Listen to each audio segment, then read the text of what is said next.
책에는 없는 내용인데 한번 그러면 우리가 앞에서 전기장 벡터로부터 다이렉트릭 디스플레이스먼트 벡터 D가 나왔잖아요.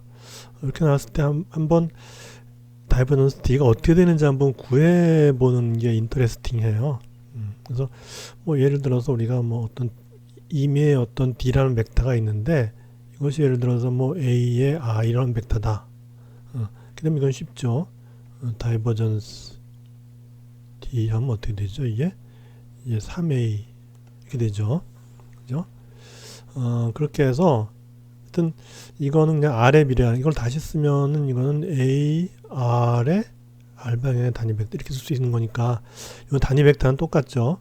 단위 벡터는 똑같은데 이제 요 앞에 있는 그 함수가 여기는 R 제곱분의 1에 비례하는 함수고 여기는 R에 비례하는 함수예요.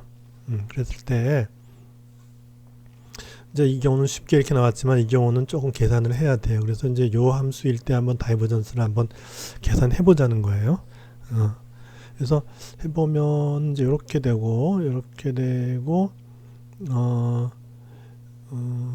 이제 그 다이버전스란 게 뭐죠? 다이버전스란 게 I의 라운드 X, J의 라운드 Y, K의 라운드 이렇게 되죠.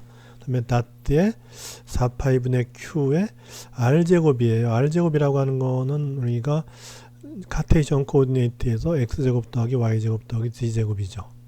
그죠? 분의 1의 R방향의 단위 벡터는 우리가 R분의 R 벡터 이렇게 되는 거니까 요 R이라고 하는 거는 이제 루트의 X제곱 더하기 Y제곱 더하기 Z제곱 이렇게 되죠. 그 다음에 R 벡터는 바로 이렇게 되죠. 이렇게 요걸 계산하는 건데 어떻게 하면 되냐 하면은 I는 I끼리만 해서 1이 되고 I, J 하면 0이 되죠. 그러니까 I끼리 계산하면 돼요. I끼리 계산하고 J끼리 계산하고 K끼리 계산하면 돼요. 그래서 이제 보면은 이제 앞에 4파이분의 Q 계수가 있고 라운드 X에 이제 요걸 다 포함시켜야죠. 요걸 다 포함시키는데 요거는 이제 R 제곱이고 요거는 이제 R이니까 R 3승이죠. 이제 사실은 근데 그거 갖다 이제 여기 X에 대해서 편미분할 때 R로 써버리면 이제 저기 요 X가 드러나는 게 아니니까 이렇게 이제 이렇게 X로 만들어서 XYZ로 만들어서 이렇게 이제 편미분을 해야죠. 그래서 X제곱 더하기 Y제곱 더하기 Z제곱에 1승에다 2분의 1승 곱하니까 2분의 3승 이렇게 되고 여기 X 있죠. X 이렇게 되고 라운드 X 이렇게 되는 거예요. Y는 이제 다 똑같고 분자가 Y고 Z는 분자가 Z고 이렇게 되죠. 그렇게 해서 이제 요 앞에 걸 계산해 보면은 요거는 이제 분모에 제곱하니까는 X제곱 더하기 Y제곱 더하기 Z제곱의 3승이죠. 그죠? 2분의 3승의 제곱이니까 3승. 그 다음에 요거 F다. 요걸 미분한 다음에 요거 곱한 거 이렇게 되죠. 그래서 요거 미분하면 1이죠. 1 곱하기 요거. 요건 X제곱 더하기 Y제곱 더하기 Z제곱이 R제곱이니까 R제곱 곱하기 R제곱에 2분의 3승이니까 R3승이 되는 거죠. 이렇게. 그죠? 그 다음에 빼기 fx 요거 곱하기 요걸 미분하니까 2분의 3승이니까 이제 2분의 3이 나가고 그 다음에 이제 여기서 1을 빼야죠. 그러니까 2분의 1승이 되니까 그 2분의 1승이 바로 R이 되는 거고 그 다음에 이제 안에서 미분해 주면 X제곱만 해당되죠. 편미분해. 그래서 2X 이렇게 되죠. 이쪽은 이제 Y니까 X 대신에 Y만 집어넣어주면 돼요. 그죠? X 대신에 Y. X 대신에 Y 이렇게. 이쪽은 X 대신에 Z 이렇게 해주면 돼요. 그렇게 놓고 정리를 해보니까 어떻게 되냐면 4파이분의 Q가 되고 이쪽은 이제 R 제곱의 3승이니까 R의 6승이 되고 그죠? 그 다음에 R제곱 하니까 3R제곱 이렇게 돼요. 그 다음에 여기 이제 2하고 이렇게 하니까 어떻게 되냐면은 3의 R 있죠. 3의 R 이렇게 되죠. 그럼 3R을 공통으로 놓고 그 다음에 뭐가 있냐면 여기 X 곱하기 뒤에 X가 있죠. 그래서 X제곱 Y 곱하기 뒤에 Y에서 Y제곱 Z에서 G제곱 이렇게 돼요. 근데 요게 뭐죠? 요게 X제곱 더하기 Y제곱 더하기 Z제곱 요것이 바로 R제곱이니까 3R제곱 마이너스 3R제곱 이렇게 돼요. 그러니까 분자가 0이 돼버려요. 분자가 0. 그래서 이제 이걸 해석할 때 일단 R이 0이 아닌 곳에서는 R이 0이 아닌 곳에서는 R이 0이 아닌 곳에서는 분자는 0이 아니니까 괜찮고 분모는 이제 R이 0이 아니니까 이제 분모는 이제 0이 아니니까 괜찮죠. 근데 분자가 0이니까 0이 돼요. 그죠? 그래서 R이 0이 아닌 데서는 이것이 0이 된다 이거죠.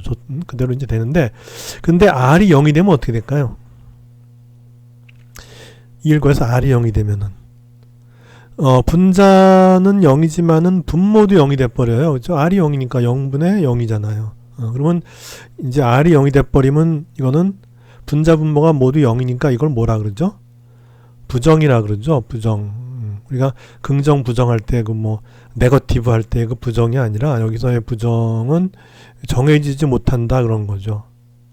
정해질 수 없는 0분의 0이니까 정해질 수 없는 그런 결과가 되는 거예요. 근데 우리 아까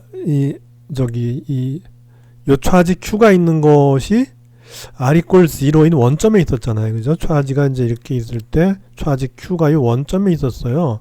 그래서 요 이제 그 차지가 있는 지점은 바로 R equal 0인 점이고, 그래서 여기 R equal 0인 점이 돼버리니까 이게 부정인 거예요, 사실은. R이 0이 아닌 데서는 전혀 문제가 없는데, 바로 요 이제 D를 구하는 요 차지가 있는 점이 R이 0이니까, 따라서 이제 여기 이제 R인 0이 점이 있는데, 이걸 갖다가 이제 바깥쪽에 이런 데서 이렇게 이제 구한다. 그러면 이제 요 폐곡면이나 이 세적이 요 원점을 포함하지 않으니까, 그때는 그냥 다이버전스 D는 0이라고 하면 돼요. D가 이렇게 됐을 때, 다시 말해서 D의 크기가 R 제곱분의 1에 비례할 때는 이 다이버전스 D는 이 원점을 포함하지 않는 지역에서는 다이버전스 D가 0이 돼요. 깔끔하게 그냥 뭐 다 0으로 보면 돼요.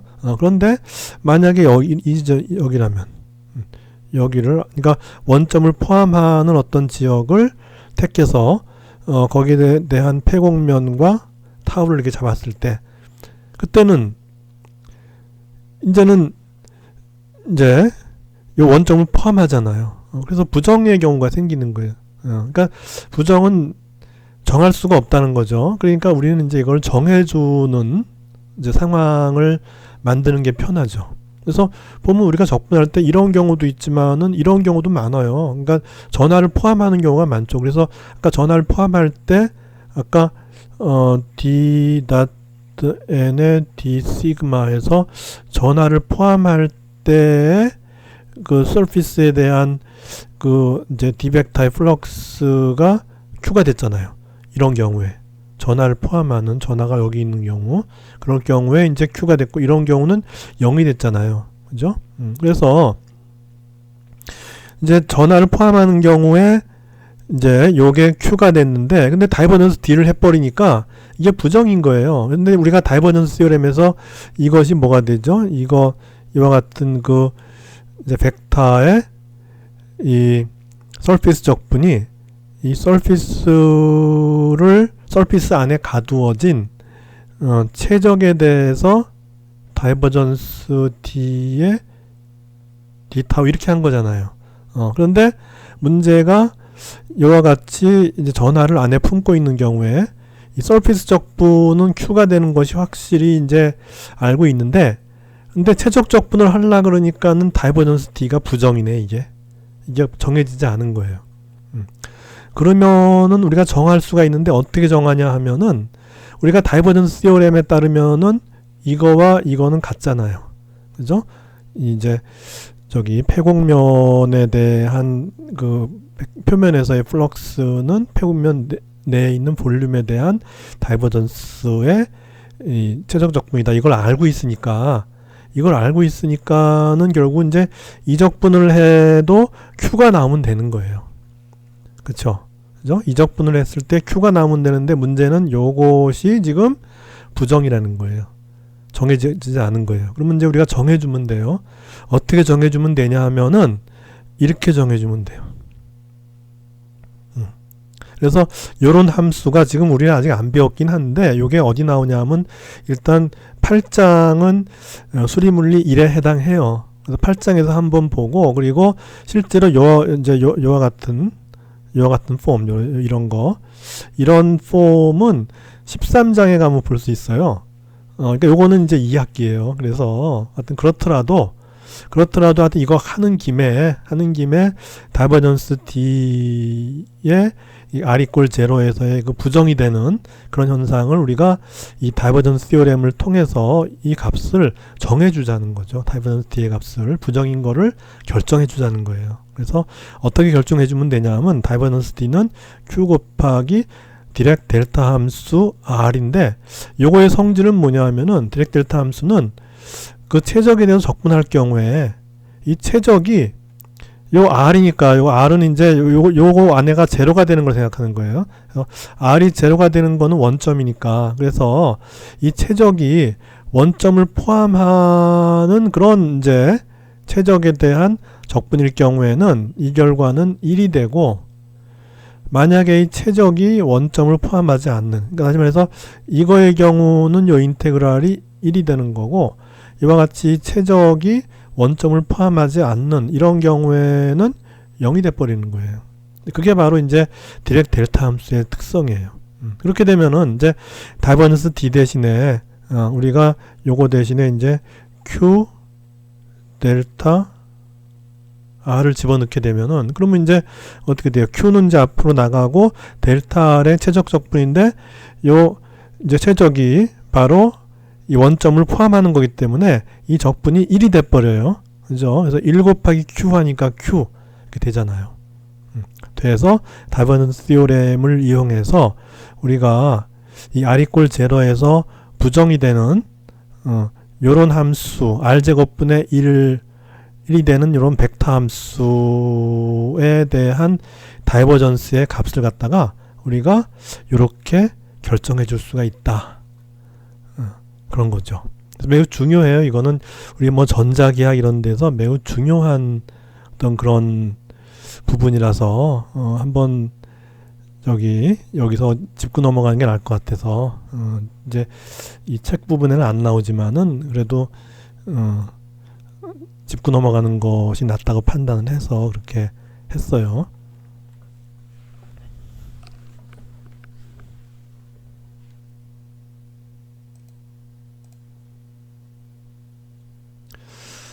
그리고 이제 거기 이제 그 322쪽에 보면은 이그젬플이 있죠. 거기 보면은 이건 전자기학 문제죠.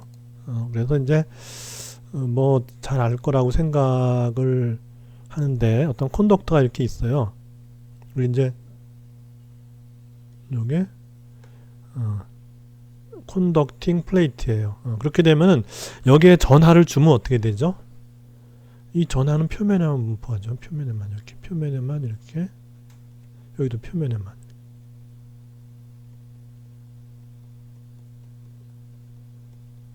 분포해요.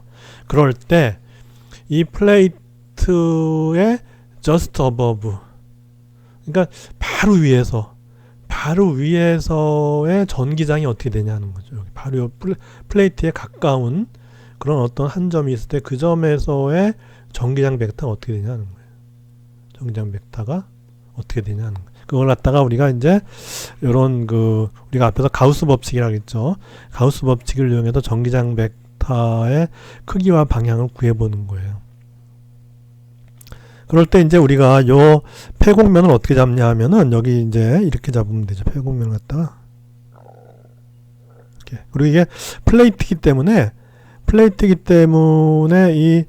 이제 이렇게 평평한 부분 여기 평평한 부분에서는 전하 밀도가 일정하게 이제 C라는 여기 책에서는 전하 밀도를 이제 C라 그랬죠. 그래서 평평한 부분에서는 전하가 밀도가 균일하게 분포하게 되니까 전하 밀도가 C로서 일정한 그런 밀도를 가지게 돼요.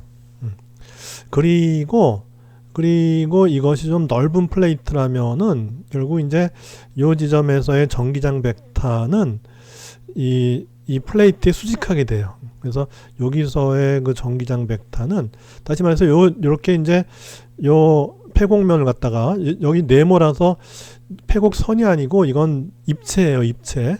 폐곡면 3차원이에요. 3차원 플레이트에서 요 부분을 이렇게 자른 거죠. 그러니까 3차원이 이렇게 있으면은 실제로는 이제 이런 거죠. 3차원 플레이트에 있는데 거기에서 이제 이렇게 좀 들어가게 이렇게 폐곡면을 이렇게 요 안에까지 침투하고 이렇게 하고 이렇게 잡은 거예요. 3차원이에요. 이렇게 되고 이제 이렇게 되게 3차원 모양의 플레이트를 이제 만들어서 그게 바로 뭐냐 하면은 그 표면적을 갖다가 우리는 이제 시그마라고 표현한 거죠. 그래서 이렇게 3차원적인 걸 갖다 2차원으로 해서 좀 이제 표현해 준 거죠. 단면만 이렇게 요쪽에 보이는 단면만 이렇게 이제 표현해 준 것이 바로 요 그림인 거예요. 근데 실제로는 3차원이다 하는 것이고, 그래서 이 플레이트가 매우 넓으면은 매우 넓은 데서 한 중간에 있는, 그러니까 매우 넓은 플레이트의 그 중간 지점에서의 그 요와 같은 이제 폐곡면을 잡으면은 그 폐곡면상에서의 전기장은 이 콘덕터의 평면에 수직해요.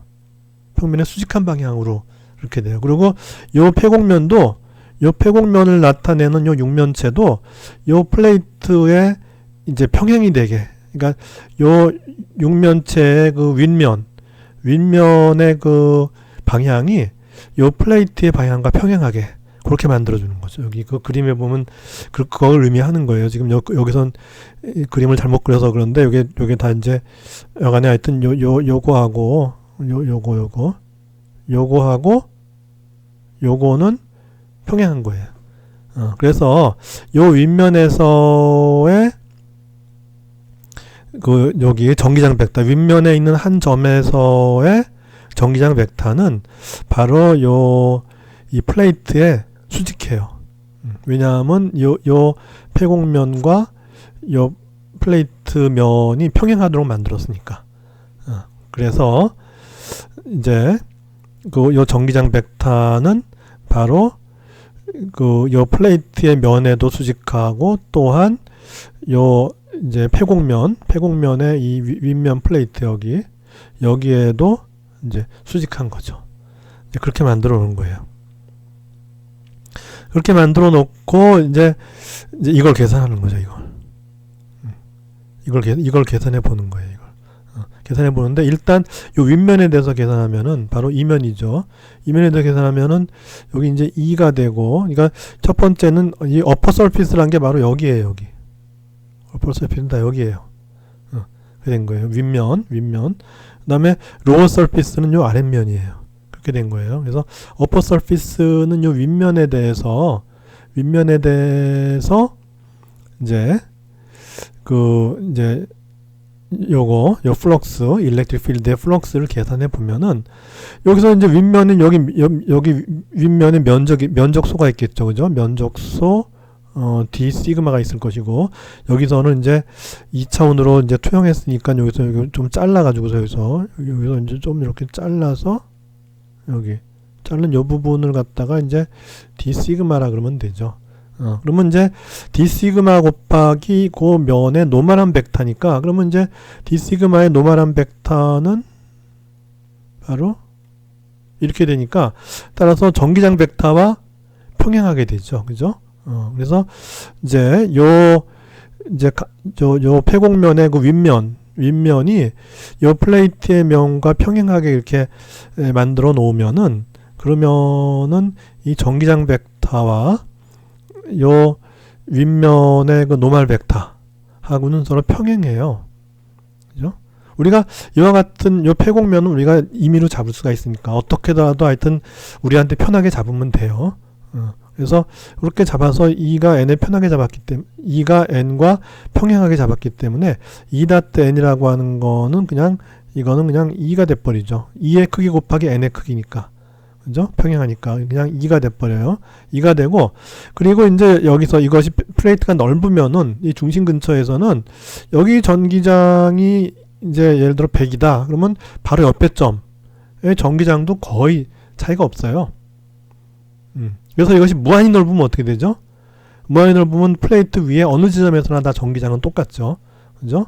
그렇게 되는 거죠. 그래서 어느 지점이나 전기장은 다 똑같기 때문에 요 위쪽 플레이트에서의 어느 지점에서나 전기장은 똑같기 때문에 상수 2로 나오고 그 다음에 d 시그마 이렇게 되죠. 그래서 요 윗면의 면적 전체를 다 이제 더하면은, 다시 말해서 인테그랄 d 시그마 요 윗면에 대해서 한 걸 갖다 우리가 a라 그러자는 거죠. 그래서 요것이 이제 a가 되니까 요 윗면에 대한 적분은 2 곱하기 a가 돼요. 요 아랫면은 어떻게 될까요?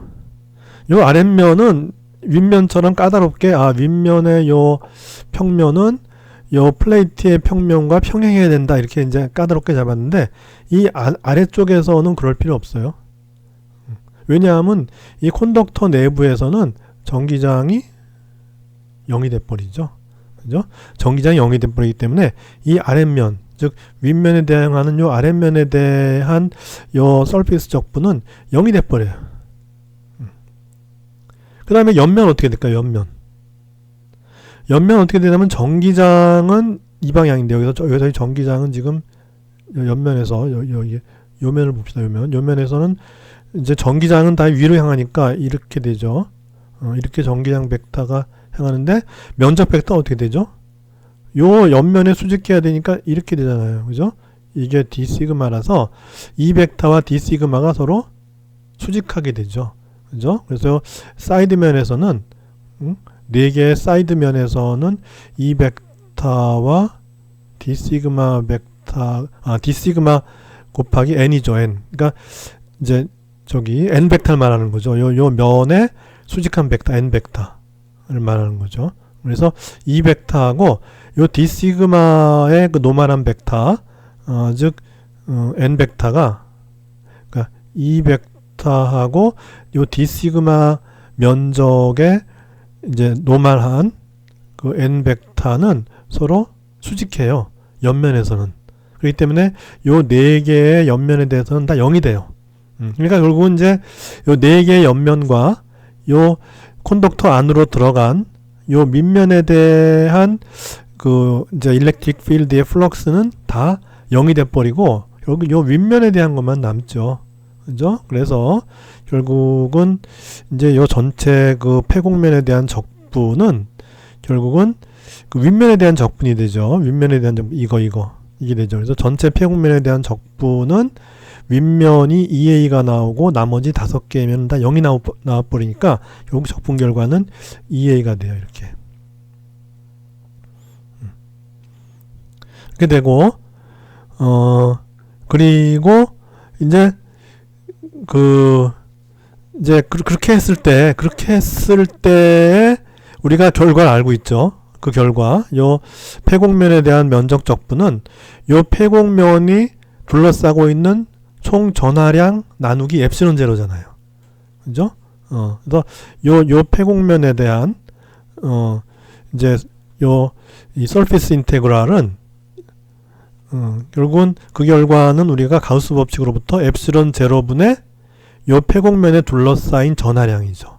그죠? 그래서 엡실론 제로분의 폐곡면으로 둘러싸인 전하량인데, 아까 여기 면적이 A면은 여기와 이 플레이트가 평행하다 그랬으니까 요 플레이트의 여기도 똑같이 면적은 똑같아요. A예요. 그죠? A고, 그 다음에 단위 면적당 전하 밀도가 C라 그랬잖아요. 그죠? 그렇게 되면은 이제 요 폐곡면에 갇힌 요만큼의 전하량은 바로 밀도 C 곱하기 요 면적이죠. 요 면적. 요 이제 폐곡면의 그 이제 윗면의 면적 A죠. 그죠? 그래서 엡실론 제로분의 이제 그 갇힌 차지는 C 곱하기 A 이렇게 되죠. 그죠?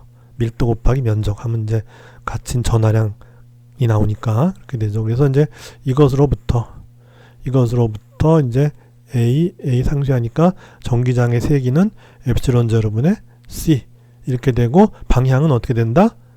이게 지금 그 콘덕터 플레이트의 just above니까 바로 윗면이에요. 그죠? 바로 위에서의 전기장은 방향은 바로 이 컨덕터 플레이트의 수직한 방향으로 전기장의 방향이 생기고 그리고 이제 그 크기는 엡실론 제로분의 C 이렇게 된다. 그래서 보통 전자기 책에서는 요 이제 전하 밀도를 시그마로 하죠. 시그마로 많이 써요. 여긴 D 시그마가 이게 면적을 나타내는 바람에 중복이 되는데 보통 이제 전자기학 책에는 요 전하 밀도를 시그마라고 해요. 그래서 C 대신에 시그마를 넣으면은 이제 전기장의 크기는 엡실론 제로분의 시그마 이렇게 쓰는 책들이 많죠. 근데 여기는 이제 요 D 시그마의 면적을 표현하는데 시그마를 썼기 때문에 여기는 이제